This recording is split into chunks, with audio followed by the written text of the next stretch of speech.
If you'll come with me, you'll float too. You'll float too. You'll float too. You float too! A Stephen King podcast. Hello and welcome to episode 2 of We All Float Down Here, a Stephen King podcast by us. I'm Oscar. I'm Simon. And today we are going to be discussing his second novel, Salem's Lot. Before we quickly jump into how we got into the story, when we first read it, when we first watched the movie, etc., etc., I want to explain what this book is about for anyone who hasn't read it, even though you will get spoiled if you continue to watch. Ben Mears is a moderately best-selling author, and he has decided to move back to his childhood hometown in Jerusalem's Lot to hopefully spark up some inspiration for his new book about the place. But when two boys go into the woods and only one of them comes out, it slowly turns into a gothic vampire horror novel. Now that that's over, do you want to go into when you first saw it? Or Yeah. So I was aware of this book, many years ago when I was getting into Stephen King. I had a copy of it, but I never read it. In fact, I just finished reading this book today. So a few hours before we're recording this, I probably wanted to read this book on and off for about 35 years. But I did see the movie, which we'll talk about. I first saw that way back in the throes of my first round of Stephen King obsession. I recently got this paperback version as well, which I quite like because it's kind of, I don't know, it kind of feels like it's a schlocky airport read kind of version, but this is the one that I read. So I'm a first timer with Salem's Lot. What about you? I read this book before watching the movie, which doesn't usually happen, at least not as of now. Most books I watch the movie first and have a slight understanding of this book, but this one I sort of just raw dogged it and got right into it. I didn't know what it was about apart from the fact that it was about vampires and it had an author in it, and it was one of Stephen King's classics, a very appreciated and loved iconic novel. And I jumped in, and then now, at least 1.5 years later for this podcast, I decided time for a reread, and then I watched the movies after two times of reading this book. So me and you are quite on the opposite spectrum. Yeah, we've done things very differently, but we might have some quite similar opinions on it. I don't know. Yeah, definitely, and we'll explore that. But also, this is just a basic paperback of my copy, and I've read this. I think both times. No, actually, I read this one first time. Cool. So, first up, I want to say I liked the book straight off the bat. I really liked it, but I do wish that I'd read it many years ago. I do wish that I had, and I feel like I'd read some of it, because as I was reading it, obviously I had a little bit of familiarity from seeing the film, but I saw the film 30 odd years ago. So there were actually some passages in this book I felt like I must have owned this book and dipped into it and never quite got to grips with reading it. I'm really glad that I read through it, though. It was cool. Yeah, when I first read this book, I didn't really like it. I would give it like a 3 out of 5, which isn't too bad, but for Stephen King, that is pretty average, at least from what I've read so far. I know he has some stinkers that we'll get into in like the 2000s.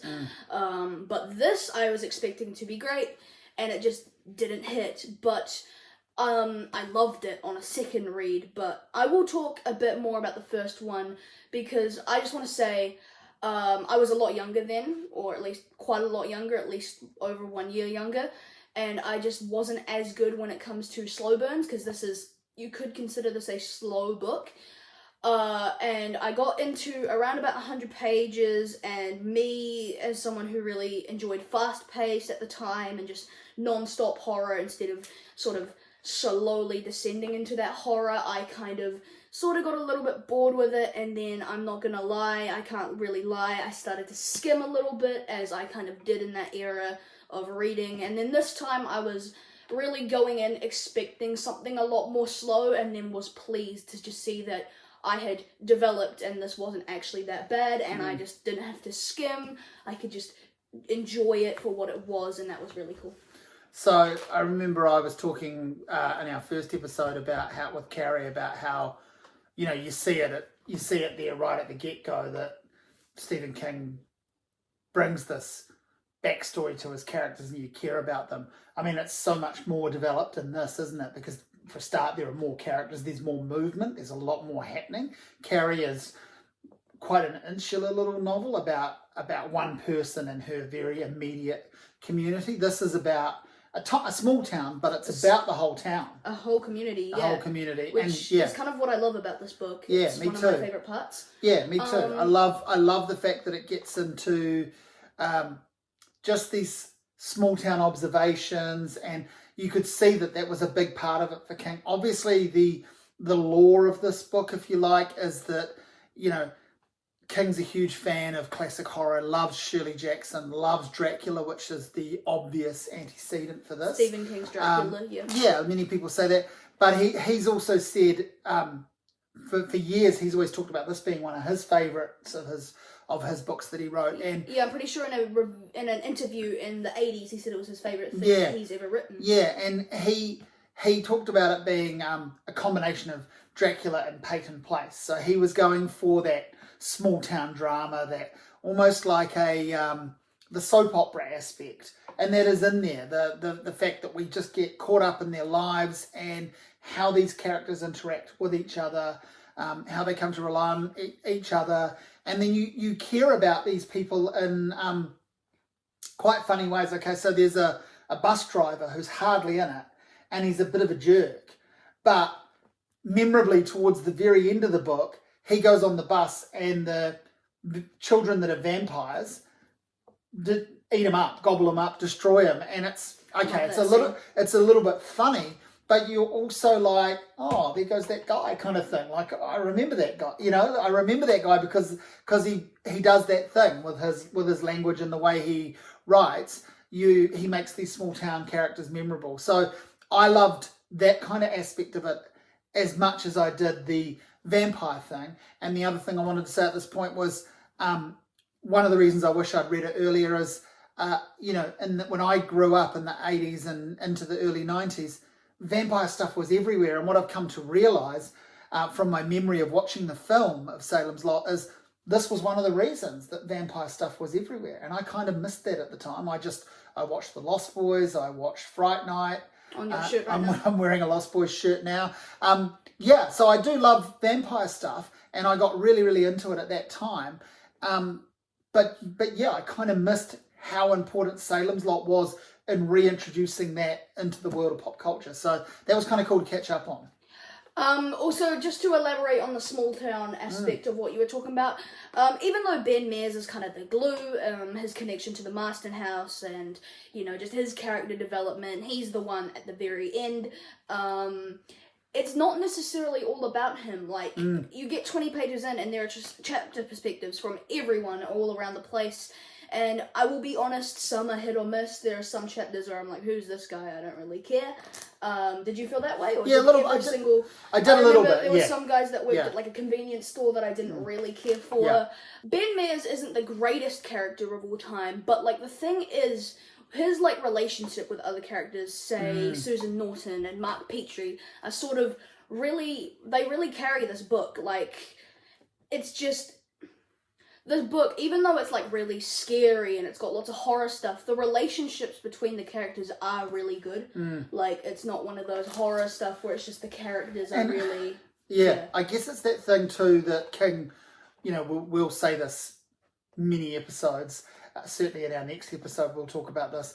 You know, he sets up the main character as a writer, so you can't help but go, oh, that's the Stephen King character, that's the narrator, or that's the person pulling the narration together, even if they're not the actual narrator, even if they're being observed as well. And I think that's what, you know, what you're saying there is, that's so key about Ben, is it isn't so much that he's an amazing character, but it's interesting the people that he connects and reconnects with, and then how he operates around them. The other thing I thought about this is he comes to town, and then so do our villains. They come to town, and so it's, but you know, if he's our hero or one of our heroes, he arrives to town, and completely separately, Barlow and Straker, who you can talk about, they come to town, and yeah, so the good and the bad arrive in the small town. So he kind of sets up this thing where the town was doing nothing. The town was just existing. The town was just there.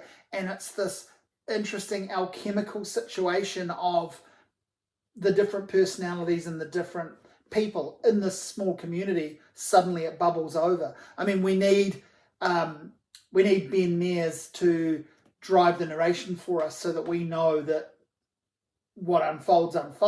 But I guess, would it happen if he wasn't there? Like, we don't know, do you know what I'm trying to say? And I found that was quite cool.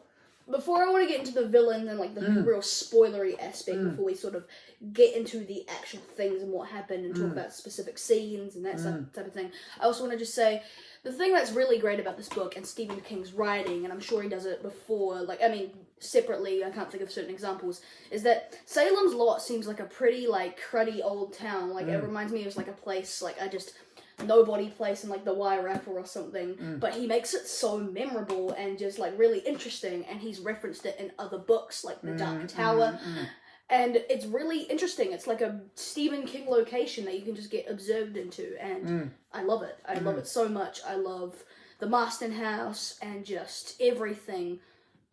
Susan Norton's house, Spencer's, the bar, like the park. You can just it's all there. You're constantly being You're constantly being taken on a kind of tour of this town. And it's a tiny town, but you're just seeing nearly every angle of it, and all these different people and how they operate within it.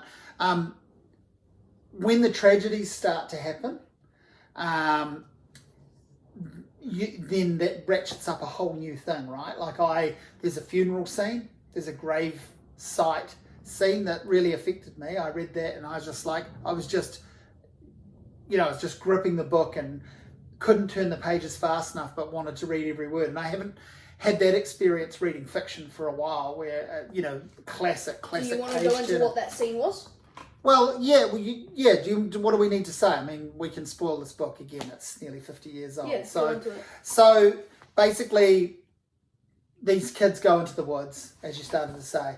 One of them goes missing, and doesn't come back. And then the other one dies, right?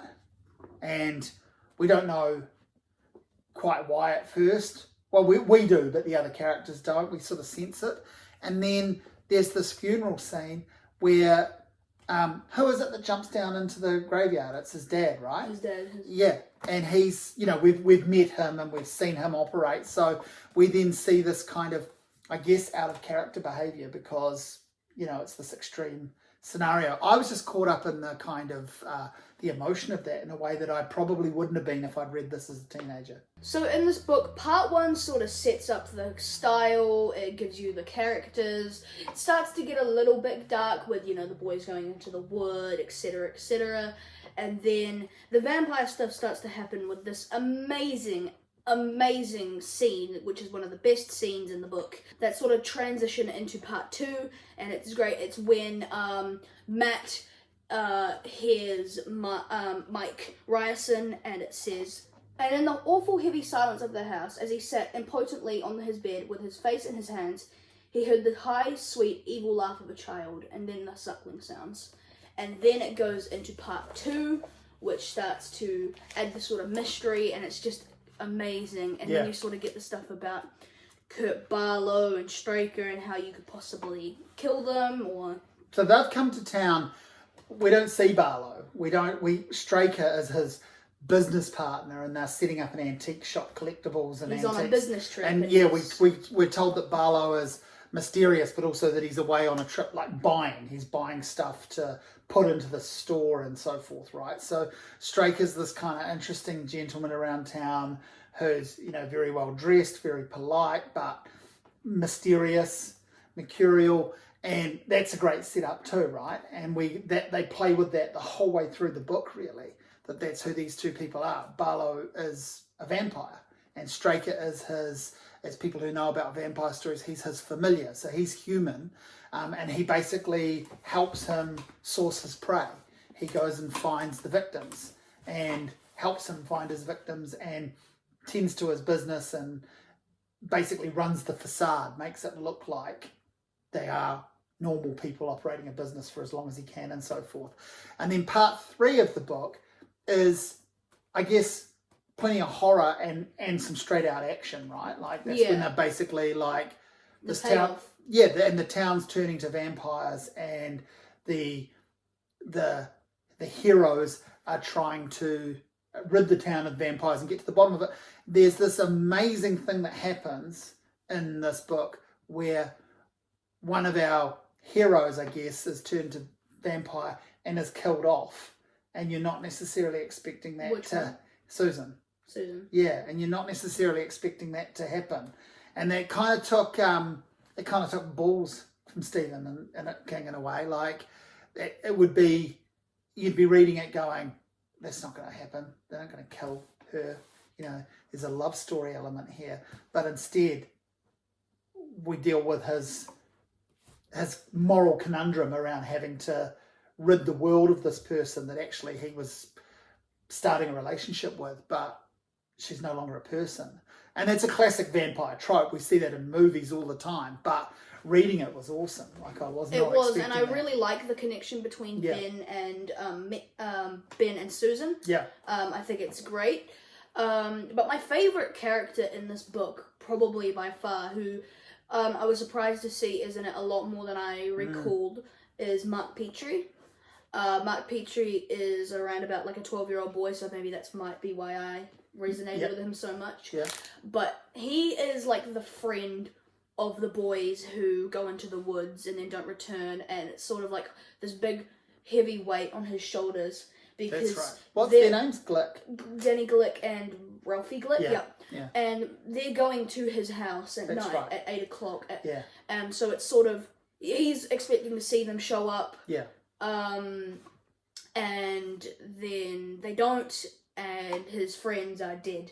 Yeah. Or missing, or whatever is happening to them, and it just, you're with him then, and then there's the iconic scene of, I think it's Danny Glick tapping on his window at night in the middle of the night, which is really creepy. Yeah. Of him trying to get invited in, and then he invites him in and kills him, and after that, it's, you don't really see him for a while, but then his parents are quite supportive about it, and there is some good character development between him and his parents dealing with him dealing with it, but he's also sort of not being able to process it completely.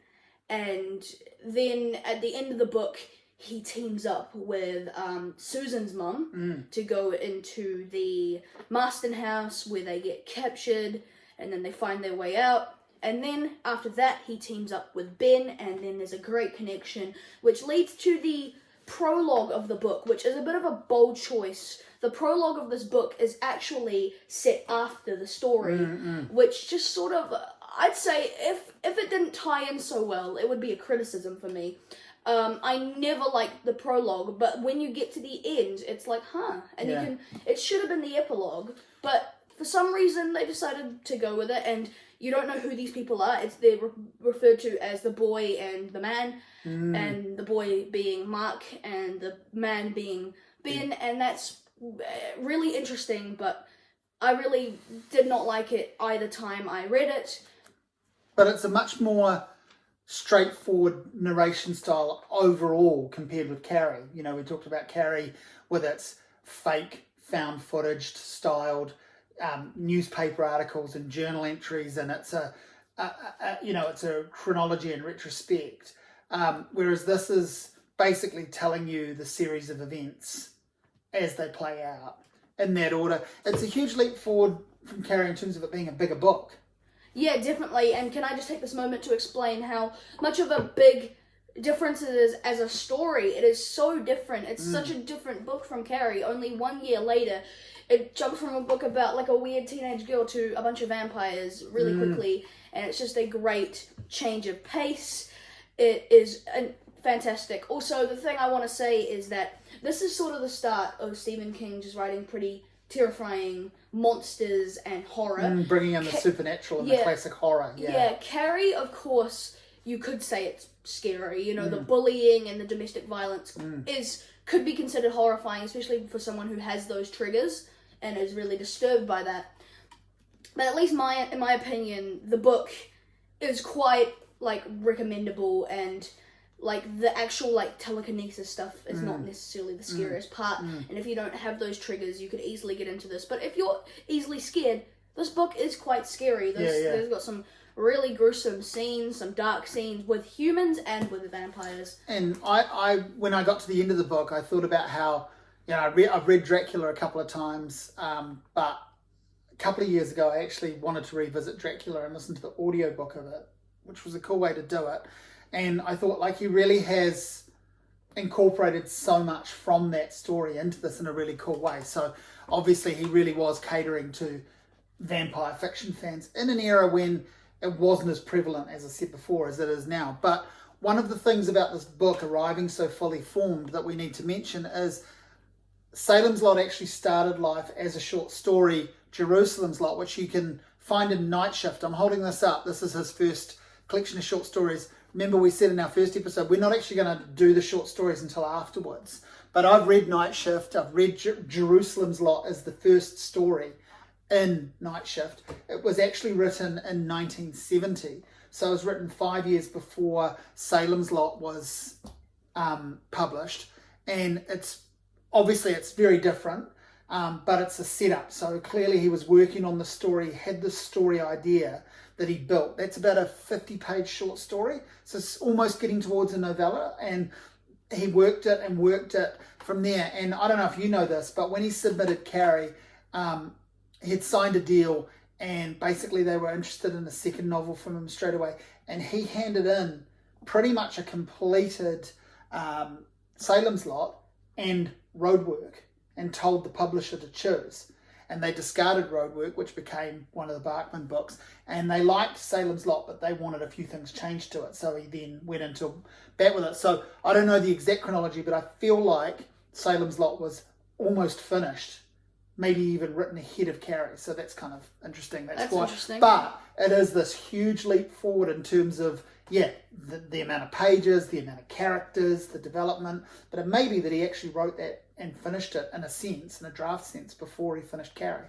And what do you think, just quickly before we get into the movie, what do you think of Jerusalem's Lot as a story? I haven't read it, but what do you think of it? It's good. I do like it, but it's not, they are different things. Like, it's very much like a preamble to this. It's an interesting sort of like setup for a bigger story, which is what happens. And there is going to be another movie version of Salem's Lot that could come out anytime soon. But there are 2 existing movie versions. Do we want to rate the book? Yep, let's rate the book. And then move on to the movie versions? You go first.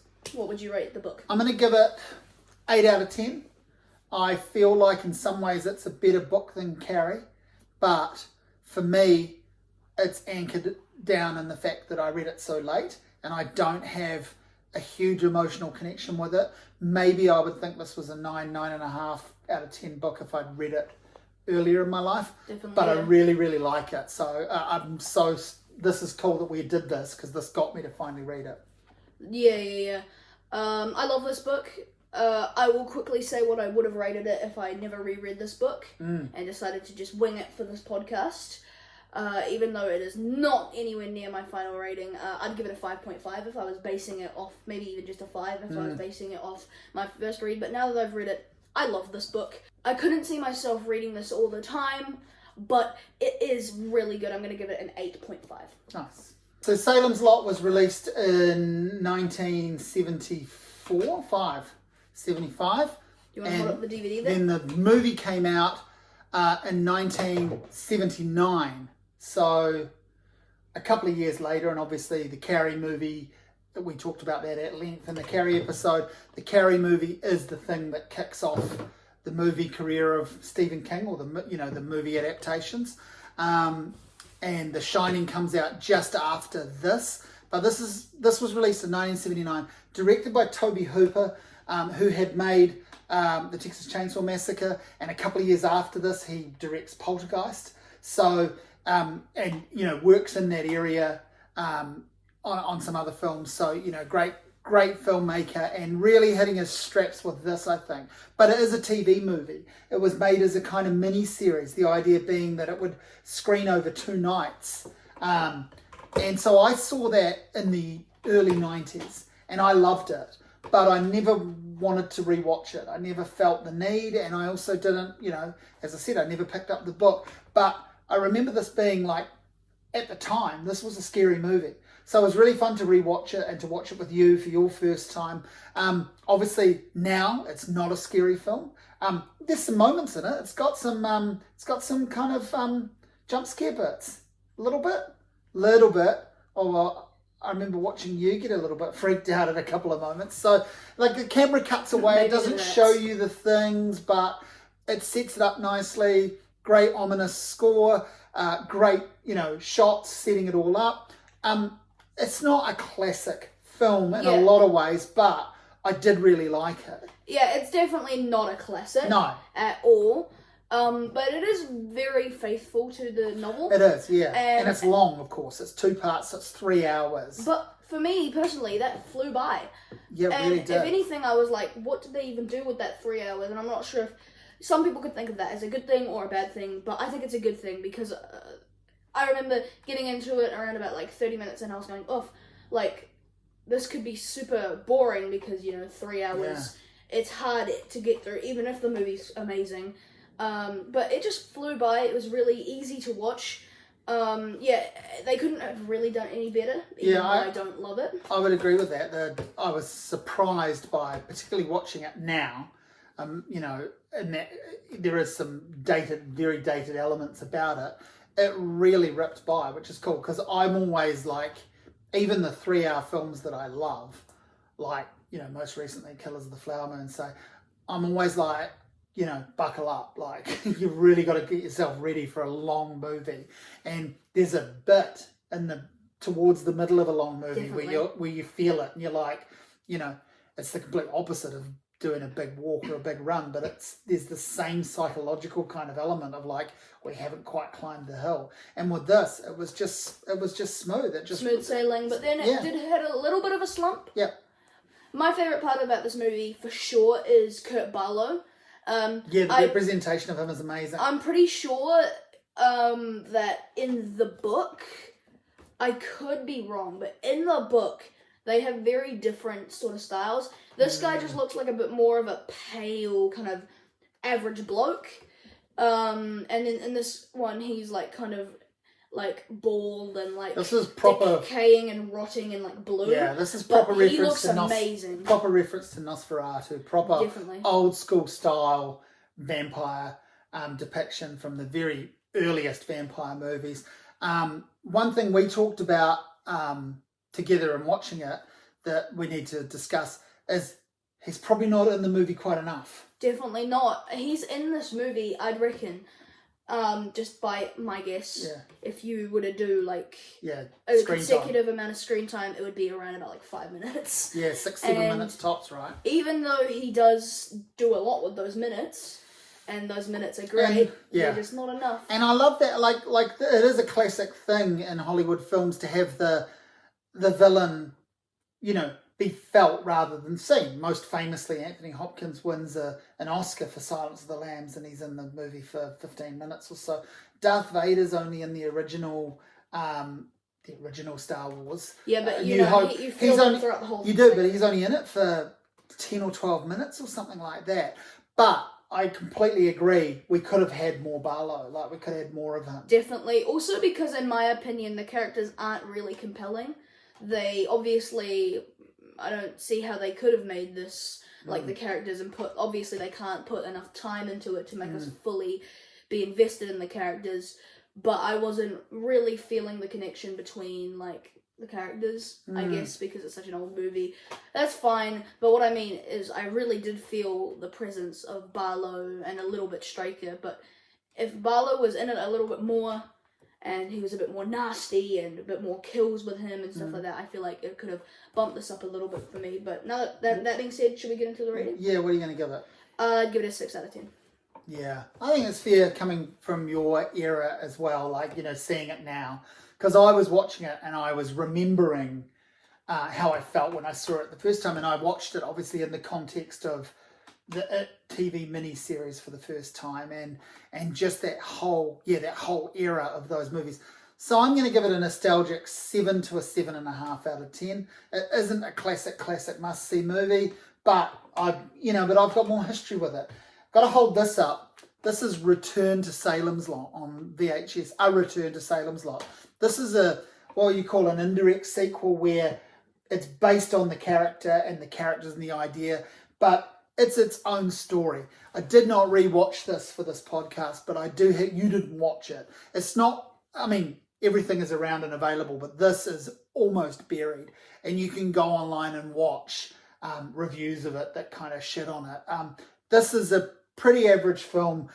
Maybe it's a travesty. But again, I watched it in that original era when the greatest things I could see were Elm Street movies and the first Friday the 13th. And this just kind of fed into that. And it was yet another vampire movie. I watched it alongside Fright Night and I watched it alongside The Lost Boys. So it's fun to think about it, but it's not great and it's not necessary. Let me just jump into it. Saying that it's buried, it is kind of true. It was never released on DVD. That's why we have the VHS here. But you can go on YouTube and rent it. Yeah.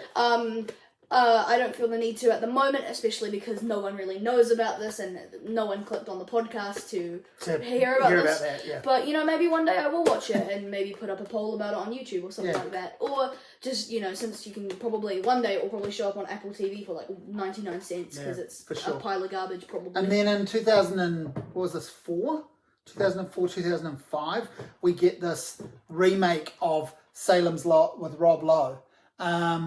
Can I say my piece first because it's very quick? Yeah. I watched 30 minutes of this movie and then dipped. This movie's 3 hours, same as this.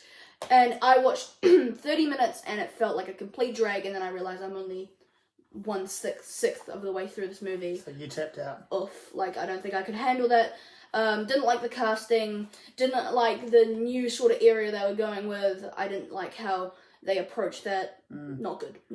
So, I actually think the cast is quite phenomenal for... I'm sure the actors are good. I just didn't like them as their specific characters. Sure. So you've got Rob Lowe as the Ben character. Probably the highlight of the film for me is Donald Sutherland as Straker, which I think he looked cool. And it's a bit of a reference to, you won't know this, but Donald Sutherland was in the original Buffy the Vampire Slayer movie from the 90s. So it's kind of like a little nod to his character in that.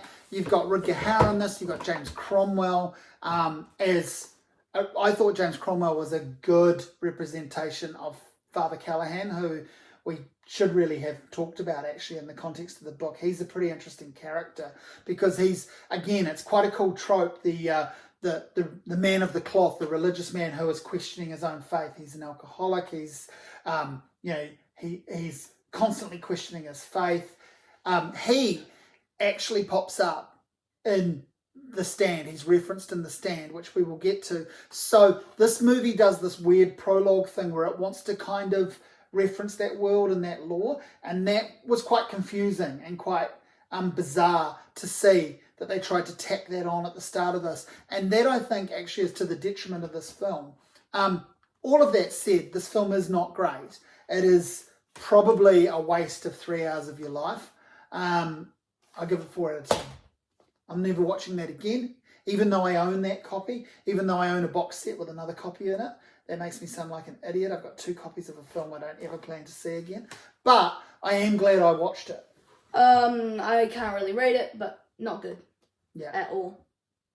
So that's Salem's Lot for you. That is Salem's Lot. I've also got, I just want to hold up in the background here, yet another copy of the first 3 books. So a bind up and omnibus. This one I love the cover. So this again is Carrie, Salem's Lot, and The Shining. I actually think this is a mixture of Shining and Salem's Lot on the cover because there's a vampire, but it also looks like a snowy hotel. Yeah. You can take your pick. Yeah. So, in conclusion, Salem's Lot is a great vampire novel, a great Stephen King novel. I have no criticisms with the book, a few criticisms with the movie, but that's separate. The only criticism I could bring to it was that it's not my favourite book. It's not my favourite type of story. I've got a question for you, though. I did reference this very quickly, but there is a 3rd movie version that's in the can, basically. It's been shot. Stephen King's been talking about, hey, when are you going to put it out? It exists. Will you watch that? Do you have high hopes for an actual modern, shot in the last few years? Like, do you have hopes for that, or do you think that it won't translate? Do you think the same problems will crop up? Hard question, obviously, because we don't know much about it. Definitely. Who's the producer's name again? Is it James Wan? James Wan. Yeah. James Wan is really hit or miss. He can make some bangers. He can also make some stinkers. He made that new Aquaman movie, which was terrible. And he's made some remakes. If they try to take a completely different route with it, and they add something really stupid, then probably not. But I reckon it could be fun. Could be good. And I do have hopes for it. Hopefully I could catch it in the cinema or something like that and just have a good time with it. Yeah, it could be fun. And I am more interested in it now, having finally read the book. I probably would have set it out if I hadn't got round to, I would have been put off by it. Oh, if I watch that, I'll never read the book. But now I'm invested in it. So I don't have the highest hopes for it being an all-time... I don't think it'll be any better than the first movie. It'll just look better. It'll just be more modern. I don't know that it'll also, be they any could better. go R16 and make it gory, which I reckon is definitely 100% needed, because both of these... They're just am I right in saying that they're pretty PG? They are a bit too PG. They're TV movies. Yeah, exactly. I reckon it deserves a bit of a gory, more scary, scary A24 production. Yeah, that's a good show. That's my opinion. I didn't answer it correctly. My opinion is that I'm on board for it if they make it a little bit darker. Cool. Next episode... The Shining. The Shining. One of the most iconic stories, one of the most iconic movies. We can debate on the movie versus the book. That episode will be coming very soon. I believe you're listening to the audiobook to sort of refresh things. Yeah. So I've read the book, we've watched the movies and the documentaries. I haven't watched the 97 one though. But you will? But we will. And And there's all sorts I've already reread The Shining for the podcast. Cool. So we're going to get into that, and that's going to be a big old chat, I reckon. Definitely. Thank you for tuning in to episode 2. So thanks for listening, thanks for watching, and give us a comment, like, subscribe, all of that sort of stuff. Tell us what you think so far, and, did you like Salem's Lot more than we did? Or less.